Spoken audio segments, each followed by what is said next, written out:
Hello students, मैं Shashikala Gowda, assistant professor ABST from government college Behror.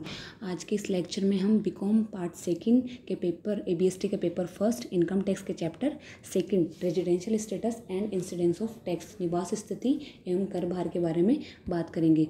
इससे पहले के लेक्चर में हम बात कर चुके हैं कि इनकम टैक्स के जो भी बेसिक कॉन्सेप्ट्स हैं उनके बारे में, काफ़ी डेफिनेशंस के बारे में बात करी थी, एग्रीकल्चर इनकम के बारे में भी बात करी थी। जैसे कि हमने पहले के लेक्चर में मैंने बताया था कि जो भी करदाता होता है, जो भी एसएससी होता है, उसकी प्रीवियस ईयर में कमाई गई इनकम के ऊपर टैक्स लगाया जाता है।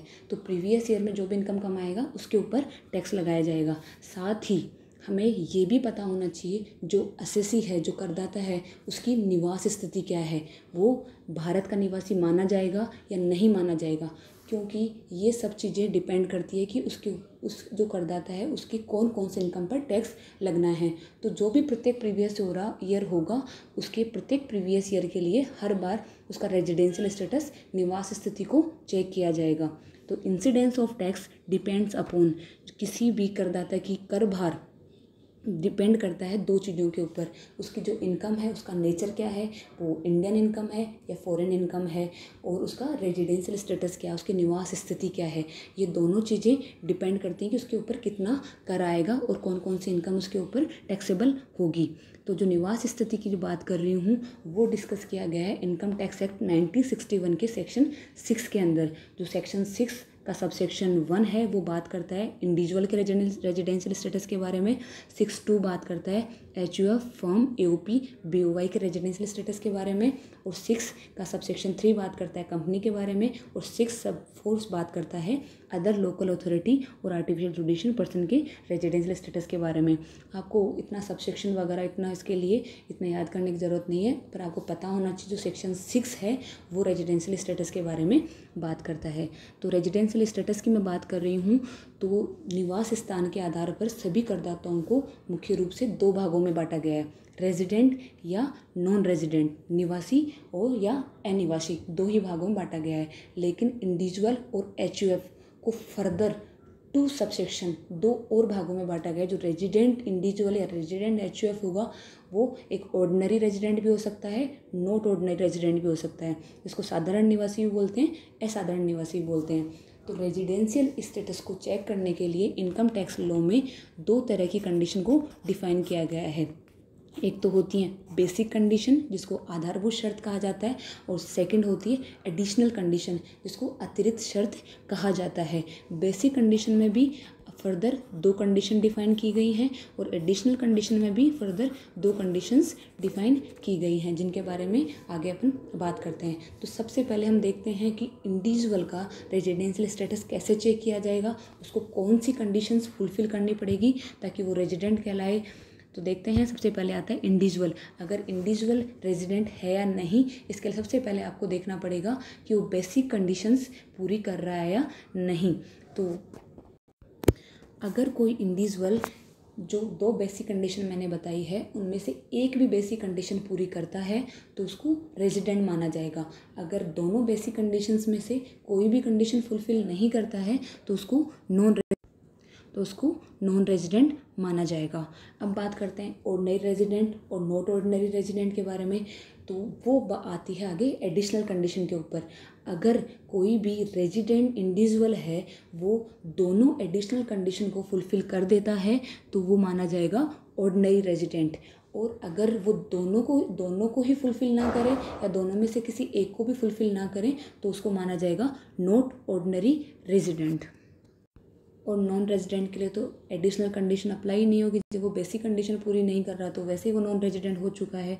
तो अब बात करते हैं कि बेसिक कंडीशंस क्या होती हैं, एडिशनल कंडीशंस क्या होती हैं।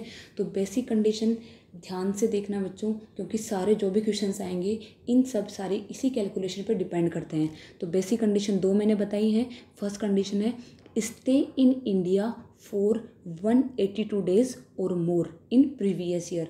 कोई भी करदाता गत वर्ष में 182 दिन या उससे अधिक भारत में रहा हो। उसके जो भारत में स्टे है कम से कम 182 डेज़ का होना चाहिए। तो जब भी क्वेश्चन आएगा हम पूरे दिन कैलकुलेट करेंगे वो कितने टाइम भारत में रहा है, कितने टाइम नहीं रहा है। तो ये ज़रूरी नहीं है कि वो लगातार कंटिन्यूसली 182 डेज़ रहे, और ये भी ज़रूरी नहीं है कि वो एक जगह पर ही रहे। हम पूरे ऑल ओवर इंडिया की बात कर रहे हैं। वो टुकड़ों में भी रह सकता है, वो कहीं भी जाके रह सकता है, वो आना जाना भी कर सकता है, बार बार वो बाहर जा रहा है इंडिया से, फिर आ रहा है, फिर बाहर जा रहा है, बट टोटल उसका स्टे जो होगा इंडिया में 182 डेज़ का होना चाहिए। तो वह लगातार नहीं रहकर टुकड़ों में भी रह सकता है। फर्स्ट कंडीशन तो ये हो गई। और सेकंड कंडीशन क्या कहती है? Stay in India in previous year 60 days और मोर इन 4 years immediately before previous year 365 days और मोर। सेकंड कंडीशन कहती है कि जो भी एसएससी होगा, करदाता होगा, वो गत वर्ष में कम से कम 60 दिन रहना चाहिए, और गत वर्ष से जस्ट जो पहले वाले 4 गत वर्ष हैं उनमें 365 डेज़ का उसका इंडिया में स्टे होना चाहिए। अब आप कहोगे मैम गत वर्ष में पहले एग्जाम्पल के साथ डिफाइन कर चुकी हूँ। गत वर्ष वो वर्ष होता है जिसकी इनकम के ऊपर टैक्स लगता है। फॉर एग्जाम्पल अभी की मैं बात करूँ, जो अपना गत वर्ष होगा, प्रीवियस ईयर होगा, 2019-20 होगा, और असेसमेंट ईयर जो होता है वो होता है जिसमें टैक्स का असेसमेंट किया जाता है, टैक्स का निर्धारण किया जाता है। तो अभी असेसमेंट ईयर कौन सा चल रहा है अपना? 2020-21। तो गत वर्ष में कम से कम 60 दिन का स्टे होना चाहिए, और गत वर्ष से पहले वाले 4 वर्षों में कम से कम 365 डेज़ का स्टे होना चाहिए। अब क्या होता है, जैसे ही कहीं किसी भी लॉ की बात करते हैं, किसी भी कंडीशन की बात करते हैं, तो कई बार अपवाद आ जाते हैं, एक्सेप्शन जिनको बोलते हैं वो भी हो जाते हैं। तो इस केस में भी एक्सेप्शंस हैं। जो एक्सेप्शन है वो कह रहा है कि यूज़ 182 डेज और मोर इंस्टीड ऑफ 60 डेज और मोर इन फॉलोइंग सिचुएशन। जो फॉलोइंग सिचुएशन परिस्थितियाँ दी गई हैं, उस परिस्थिति में क्या होगा, जो बेसिक कंडीशन नंबर 2 मैंने बताई है, 2 क्या बताई है, उसमें बताया है कि मैंने गत वर्ष में उसका जो स्टे होगा इंडिया में कम से कम का 60 दिन का होना चाहिए। तो ये अगर 3 जो नीचे में सिचुएशन बता रही हूँ वो सिचुएशन आती है, तो 60 दिन की जगह हम स्टे देखेंगे कितना, 182 डेज़। तो कौन कौन सी हैं अपनी कंडीशंस? निम्न स्थितियों में आधारभूत शर्त संख्या 2 में 60 दिन की अवधि को कितना पड़ा जाएगा, 182 डेज। मतलब एक तरह से 60 दिन में अपने को 182 दिन तो देखना ही देखना पड़ेगा। तो मतलब पहली कंडीशन ये आपको फुलफिल करनी पड़ जाएगी। तो 3 कंडीशन कौन कौन सी हो सकती हैं? पहला तो है भारतीय नागरिक भारत के बाहर नौकरी करने के लिए भारत छोड़ रहा हो सकता है कई बार क्या होता है, इंडियन सिटीजन भारत छोड़कर ही जा रहा है, वो इंडिया को छोड़ के बाहर नौकरी करने के लिए जा रहा है। तो नौकरी करने के लिए जा रहा है तो अपने कुछ भी नहीं पता कि वापस आएगा नहीं आएगा, आएगा तो कितने टाइम में आएगा। तो इस केस में जब भी अपन डेज़ की कैलकुलेशन करेंगे रेजिडेंट स्टेटस निकालने के लिए, तो ये देखेंगे कि उसका प्रीवियस ईयर में इंडिया में स्टे कम से कम 182 दिन का होना जरूरी है। Leave India for job in previous year. Second condition है भारतीय नागरिक भारतीय जहाज का कर्मचारी बाहर से बाहर जा रहा हो। तो सेकंड कंडीशन क्या है? भारतीय नागरिक भारतीय जहाज का कर्मचारी। तो यहाँ ध्यान देने वाली बात है कि भारतीय जहाज का कर्मचारी होना चाहिए, वो एम्प्लॉय ऑफ इंडियन शिप होना चाहिए। वो भारत से बाहर जा रहा है तो उस केस में भी क्या करेंगे, जो प्रीवियस ईयर में डेज़ काउंट करेंगे वो कितने होने चाहिए, कम से कम 182 डेज़ होने चाहिए। यहाँ विदेशी जहाज की बात नहीं की गई है, केवल भारतीय जहाज की बात की गई, इंडियन शिप की बात की गई है। थर्ड एंड लास्ट सिचुएशन कौन सी हो सकती है? जब भारतीय मूल का व्यक्ति या भारतीय नागरिक जो मूलतः भारत के बाहर रहता है, गत वर्ष में भारत भ्रमण के लिए आता है। पर्सन ऑफ इंडियन ओरिजिन और Indian citizen come in India for visit in previous year. ये कह रहा है कि भारतीय मूल का आदमी, the person of Indian origin. तो आप कहोगे ma'am person of Indian origin क्या होता है, मैं इसके बारे में बताती हूँ आगे। या फिर इंडियन सिटीजन जो वैसे तो बाहर रह रहा है, कहीं भी कहीं जैसे भारतीय बाहर जाके रहने लग जाते हैं, वो बाहर रह रहा है और वो इंडिया क्यों आ रहा है, सिंपली इंडिया को विजिट करने के लिए, भ्रमण के लिए इंडिया में आ रहा है। उस केस में केवल 60 दिन की जगह 182 दिन देखे जाएंगे। ये नहीं है कि वह बाहर नौकरी कर रहा था और रेजिग्नेशन दे के त्यागपत्र दे के आ रहा है, वो सिचुएशन यहाँ कवर नहीं होती है। वो इंडिया विजिट करने के लिए ही आना चाहिए, उस केस में ही 60 दिन के 182 दिन देखे जाएंगे। तो अब बात आती है पर्सन ऑफ इंडियन ओरिजिन क्या होता है, इंडियन सिटीजन क्या होता है। Who said to be from the Indian origin. वो कौन कहा जाएगा इंडियन ओरिजिन का? तो कोई भी इंडिविजुअल, या तो खुद तो नहीं हो सकता, खैर उसके मम्मी पापा, मदर या फादर, या मदर या फादर के मदर फादर। जैसे कि अपने मम्मी हो गई, मदर हो गई, तो मदर के पापा मम्मी नाना नानी हो गए, और इधर फादर के मम्मी पापा अपने दादा दादी हो गए। नाना नानी या दादा दादी में कोई भी अनडिवाइडेड इंडिया, जो भारत पाकिस्तान का विभाजन हुआ था, डिवाइडेशन हुआ था, उससे पहले जो इंडिया था उस इंडिया में उनका बोर्न होना चाहिए। अनडिवाइडेड इंडिया में उनका बोर्न होना चाहिए। वो जो व्यक्ति होगा वो भारतीय मूल का व्यक्ति या भारतीय नागरिक कहा जाएगा। ठीक है, तीनों कंडीशन देख ली। केवल इन्हीं 3 सिचुएशन में जो बेसिक कंडीशन मैंने 2 बताई हैं, कौन सी बताई हैं? फर्स्ट कंडीशन तो बताई है प्रीवियस ईयर में कम से कम 182 दिन का स्टे होना चाहिए, और सेकंड कंडीशन बताई है मैंने कि प्रीवियस ईयर में 60 दिन का स्टे चल जाएगा, लेकिन उससे पहले के 4 वर्षों में 365 डेज़ का स्टे होना चाहिए। आपको बेसिक कंडीशन ध्यान रखनी है। और बेसिक कंडीशन नंबर 2 जो बताई है मैंने 60 दिन वाली, उसमें 3 एक्सेप्शन है। उन 3 अगर एक्सेप्शन वाली परिस्थिति आ जाती है तो आपको 60 दिन की जगह 182 दिन काउंट करने पड़ेंगे। तो नेक्स्ट आती हैं अब एडिशनल कंडीशन क्या होती हैं। एडिशनल कंडीशन भी आपको 2 बताई गई हैं। पहली कंडीशन है गत वर्ष से तुरंत पूर्व के 10 वर्षों में से कम 2 वर्ष भारत का निवासी रहा हो, resident in India for at least 2 years in last 10 years immediately before previous year. इसमें एडिशनल कंडीशन में प्रीवियस ईयर की कहीं भी बात नहीं कर रहे हैं। प्रीवियस ईयर से जस्ट पहले के जो 10 साल हैं, 10 ईयर्स हैं, उनमें कम से कम 2 साल वो इंडिया का रेजिडेंट होना चाहिए। मैं स्टे की बात नहीं कर रही हूँ, रेजिडेंट की बात कर रही हूँ। रेजिडेंट कब होगा? जब वो अपनी बेसिक कंडीशंस थी उनमें कम से कम एक कंडीशन को फुलफिल करेगा। तो जब बेसिक कंडीशन फुलफिल नहीं कर रहा तो वो नॉन रेजिडेंट हो गया, तो ये कंडीशन अप्लाई होगी नहीं। तो कम से कम 10 वर्षों में कम से कम 2 वर्ष के लिए वो इंडिया का रेजिडेंट होना चाहिए। और सेकंड कंडीशन है गत वर्ष से तुरंत पूर्व के 7 वर्षों में कुल मिलाकर 730 दिन या इससे अधिक दिन भारत में रहा हो, stay in India for 730 days और more in last 7 year immediately before previous year. तो मैंने बता दिया, जो प्रीवियस ईयर की बात इसमें नहीं कर रहे हैं, प्रीवियस ईयर से जस्ट पहले के 7 साल हैं, उन 7 सालों में कम से कम 730 दिन या उससे ज़्यादा वो भारत में रहा हो। फर्स्ट जो एडिशनल कंडीशन थी उसमें बात कर रहे थे अपन 2 साल को रेजिडेंट होना चाहिए पिछले 10 वर्षों में, और सेकंड कंडीशन में क्या बात कर रहे हैं अपन? पिछले 7 सालों में वो 730 दिन रहा हो, बस 737 डेज़ की बात कर रहे हैं। तो ठीक है, तो अब मैंने बताया है जो बेसिक कंडीशन में दोनों कंडीशन में केवल एक कंडीशन भी पूरी कर देगा वो कहलाएगा रेजिडेंट। अगर दोनों ही कंडीशन पूरी नहीं कर रहा है तो वो हो जाएगा नॉन रेजिडेंट, अनिवासी। अब रेजिडेंट के बाद की बात करते हैं, ऑर्डिनरी रेजिडेंट होगा या नॉट ऑर्डिनरी रेजिडेंट।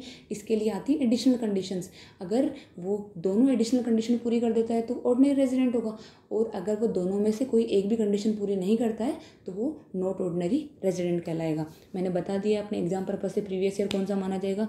जिसकी इनकम के ऊपर टैक्स लगता है। अपन 2019-20 में जो कमा चुके हैं उसकी इनकम पे टैक्स लगना है, तो 19-20 अपना प्रीवियस ईयर होगा, और जिस ईयर में टैक्स असेस किया जाता है असेस किया जाएगा 2020-21, तो 20-21 अपना असेसमेंट ईयर हो गया। अब एक बात ध्यान रखने वाली है, बहुत इंपॉर्टेंट है। मैंने बताया कि डेज काउंट करा जाएगा हर बार, कई बार 182 दिन काउंट करेंगे, कई बार 60 दिन, कई बार से 730 दिन काउंट कर रहे हैं। तो वो जब दिनों की गणना की जाएगी तो भारत में आने का दिन और भारत को छोड़कर जाने का दिन दोनों ही सम्मिलित किए जाएंगे। मान लीजिए फॉर एग्जांपल कोई 4 अप्रैल को भारत छोड़कर जा रहा है और वो 20 अप्रैल को वापस आ रहा है, तो 4 तारीख की डेट को भी काउंट किया जाएगा और 20 तारीख को डेट को भी काउंट किया जाएगा। तो अब मैंने पूरा बता दिया आपको इंडिविजुअल का रेजिडेंट स्टेटस कैसे निकालते हैं, ये मैंने आपको पूरी सब चीज़ें बता चुकी हूँ। तो अब एक एग्जांपल से मैं और समझाने की कोशिश करती हूँ। जैसे एग्जांपल मैंने लिया है कि Shri Ram Prasad is working as manager since last 14 years in India at Assam tea company. एक राम प्रसाद एसएससी है, करदाता है अपने, जो इंडिया में ही काम कर रहा है। एक आसाम टी कंपनी है, उसमें लास्ट 14 ईयर्स से वहाँ यहाँ काम कर रहा है, मतलब वो लास्ट के 14 ईयर्स में तो इंडिया में था ही था। On 5 September 2019 he went to USA in connection with the business of Assam tea company and return back to India on 10 February 2020। तो वो कह रहा है कि 5 सितंबर 2019 को उसको इंडिया से बाहर जाना पड़ा, बिजनेस पर्पज़ से ही आसाम टी कंपनी काम कर रहा है, कंपनी के काम से बाहर जा रहा है, और वो वापस कब आ रहा है? 10 फरवरी 2020। तो अब इसमें ये देखना है कि वो रेजिडेंट है या नहीं है तो ऑर्डिनरी रेजिडेंट है, नॉट ऑर्डिनरी रेजिडेंट है। तो सबसे पहले हमें चेक करना है बेसिक कंडीशन अपनी फुलफिल कर रहा है या नहीं कर रहा है, क्योंकि हर बार प्रीवियस ईयर के लिए हमें देखना होता है कि वो रेजिडेंट है या नहीं है, हर एसएससी के लिए देखा जाएगा। तो बेसिक कंडीशन क्या थी, पहली बेसिक कंडीशन क्या कहती है कि अपना जो उसका लास्ट ईयर प्रीवियस ईयर में स्टे होगा कम से कम 182 दिन का होना चाहिए। तो डेज कैलकुलेट करते हैं। तो मैंने डेज के लिए बताया था इंडिया में छोड़कर जाने वाला दिन और इंडिया में वापस आने वाले दोनों दिन काउंट होते हैं। तो 1 अप्रैल से काउंट करना स्टार्ट करते हैं। अप्रैल 30 डेज हो गए, मई के 31 डेज हो गए, फिर जून के 30 डेज हो गए, जुलाई के 31, अगस्त के 31। फिर कह रहा है कि 5 सितंबर को इंडिया छोड़ के जा रहा है, तो मतलब 5 की जो डेट है 5 सितंबर उसको भी इंक्लूड किया जाएगा। तो 5 डे हो गए सितंबर के। उसके बाद वो इंडिया वापस कब आ रहा है, कितने डेट को आ रहा है, 10 फेब को। 10 फेब को आ रहा है। तो 2020 जैसे कि आपको पता है 2020 लीप ईयर है। लीप ईयर में फेबररी होती है 29 डेज़ की। अब 29 डेज़ की होती है तो 19 और 20 दिन हो गए फरवरी को, जिसमें 10 फेब को इंक्लूड किया जाएगा। भारत में वापस आने का दिन भी सम्मिलित किया जाएगा। 20 दिन फरवरी के हो गए और लास्ट मार्च की बात करते हैं तो 31 डेज़ हो गए मार्च के। तो उसका टोटल स्टे प्रीवियस ईयर में कितना माना जाएगा, कितना हो गया है 209। मतलब इसने बेसिक कंडीशन पहले ही फुलफिल कर दी। सेकंड कंडीशन की बात करते हैं, सेकंड कंडीशन भी फुलफिल कर रहा है। तो कहा गया था रेजिडेंट के लिए कि या तो वो एक या दोनों बेसिक कंडीशन फुलफिल कर दे तो रेजिडेंट हो जाएगा। अब सेकंड कंडीशन क्या आती है अपनी, प्रीवियस ईयर में तो 60 दिन और उससे पहले के 4 वर्षों में 365 डेज। तो ये कह ही रहा है कि लास्ट 14 सालों से तो वो इंडिया में ही है, इंडिया में ही रह रहा है, पूरे टाइम इंडिया में है। तो वैसे भी वो लास्ट जो प्रीवियस ईयर जो 4 ईयर हैं उनकी तो कंडीशन वैसे फुलफिल कर रहा है। तो बेसिक कंडीशन दोनों फुलफिल कर रहा है, तो मतलब रेजिडेंट तो है ही है, नॉन रेजिडेंट तो नहीं है। अब बात आती ऑर्डिनरी रेजिडेंट है, नॉट ऑर्डिनरी रेजिडेंट है। इसके लिए एडिशनल कंडीशन देखेंगे एडिशनल कंडीशन फुलफिल कर रहा है या नहीं कर रहा है। तो पहली एडिशनल कंडीशन थी कि जो प्रीवियस ईयर से पहले के 10 वर्षों में कम से कम 2 साल वो निवासी रहा हो, रेजिडेंट रहा हो। तो जो कह रहा है कि 14 ईयर्स से वो इंडिया में ही है, कहीं जा ही नहीं रहा है, तो वैसे भी वो ये कंडीशनें फुलफिल कर रहा है। और दूसरी कंडीशन थी पिछले 7 सालों में 730 दिन रहा हो, तो ये कंडीशन भी उसकी फुलफिल हो रही है। तो उसने बेसिक कंडीशन भी फुलफिल करी है और एडिशनल कंडीशन भी फुलफिल करी है। इसलिए जो श्री राम प्रसाद है उसको ऑर्डिनरी रेजिडेंट माना जाएगा। ठीक है बच्चों, मैंने एग्जाम्पल के थ्रू भी बता दिया आपको ऐसे डेज कैलकुलेट करने हैं और ऐसे आपको रेजिडेंट स्टेटस निकालना है।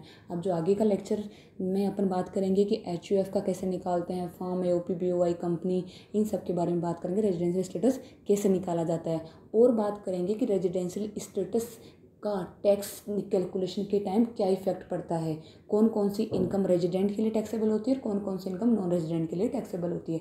ऐसा नहीं है कि नॉन रेजिडेंट को कोई टैक्स नहीं देना पड़ता, वो कौन सी इनकम पे टैक्स लगेगा वो अपन नेक्स्ट लेक्चर में बात करेंगे। Thank you.